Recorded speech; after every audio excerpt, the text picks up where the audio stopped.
Assalamualaikum warahmatullahi wabarakatuh. Perkenalkan, nama saya KGS Febrilazi dengan NPM G1D021005. Pada kesempatan sekali ini saya akan membacakan yang sudah ditranslate. Bidang yang masing-masing merupakan vektor 3 dimensi, mereka disebut medan listrik E dan medan magnet B. E dalam kurung X, T dan B dalam kurung X, T. Ketika kita berbicara tentang kekuatan, dalam fisika modern yang kita maksud adalah interaksi yang rumitara partikel dan medan. Ada dua aspek dalam hal ini. Pertama, partikel bermuatan menciptakan medan listrik dan medan magnet. Kedua, panduan medan listrik dan medan partikel bermuatan memberitahu mereka bagaimana untuk bergerak. Gerakan ini pada gilirannya mengubah bidang yang dibuat partikel. Kami pergi dengan tarian yang indah dan partikel dan bidang sebagai dua mitra, masing-masing mendikte gerak yang lain. Tarian antara partikel dan medan ini memberikan sebuah paradigma yang di dalamnya semua kekuatan lain masuk. Alam mengikuti. Rasanya harus ada alasan mendalam yang alam pilih untuk diperkenalkan bidang yang terkait dengan semua kekuatan. Dan memang pendekatan ini memberikan suatu keuntungan utama. Semua interaksi bersifat lokal. Objek apapun, baik partikel atau medan, mempengaruhi hal-hal yang di lingkungan terdekatnya. Pengaruh ini kemudian dapat menyebar melalui lapangan untuk mencapai titik lain di ruang angkasa, tetapi tidak melakukan secara instan. Dibutuhkan waktu bagi partikel di satu bagian ruang untuk mempengaruhi partikel di tempat lain. Ini kurangnya interaksi seketika memungkinkan kita untuk memperkenalkan kekuatan yang kompatibel dengan teori relativitas khusus, suatu yang akan kita telusuri lebih detail di bagian 5. Tujuan dari kursus ini adalah untuk memberikan deskripsi matematis dan interaksi antara partikel dan medan elektromagnetik. Faktanya Anda sudah bertemu satu sisi tarian ini. Posisi R dalam kurung T, partikel bermuatan Q ditentukan oleh listrik dan bermuatan magnet melalui hukum gaya Lorentz. V sama dengan Q dalam kurung E plus R dikali B. Gerak partikel kemudian dapat ditentukan melalui persamaan Newton. F sama dengan mR.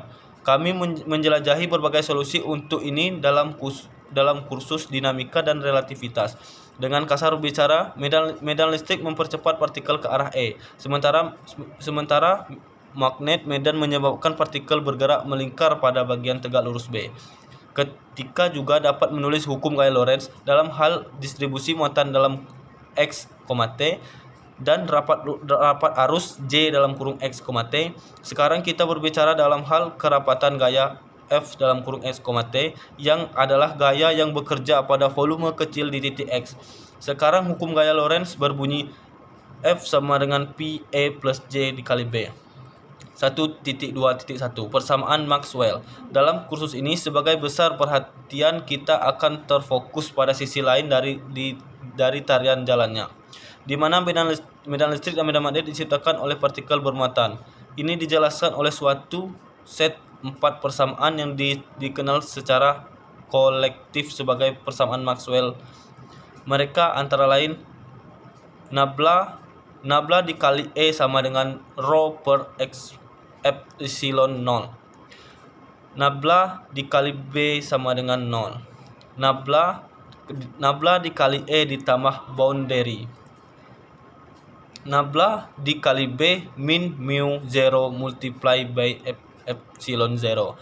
Persamaan melibat dua konstanta yang pertama adalah konstanta listrik, dikenal juga dalam terminologi yang agak kuno sebagai permitivitas ruang bebas. 0,885 dikali 10 min 12 M dikurang 3 kg dikurang kilogram pangkat 1 S pangkat 2 C pangkat 2. Ini dapat dianggap sebagai ciri kekuatan interaksi listrik. Itu lainnya adalah konstanta magnetik atau permeabilitas ruang bebas.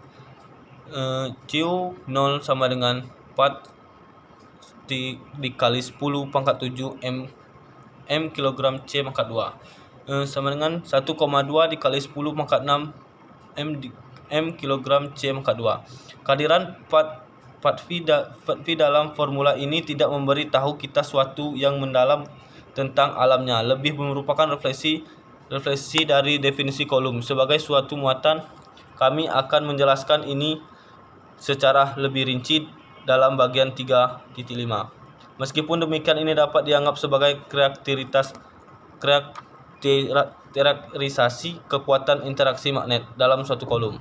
Persamaan Maxwell 1.4, 1.5, 1.6, dan 1.7 akan menepati kita selama sisa kursus daripada mencoba memahami semua persamaan sekaligus. Kami akan melanjutkan sedikit demi sedikit, melihat situs di mana hanya beberapa persamaan yang penting. Oleh akhir kuliah, kita akan memahami fisika yang ditangkap oleh masing-masing persamaan ini dan bagian mereka cocok bersama. Sekian dari saya akhiri. Assalamualaikum warahmatullahi wabarakatuh.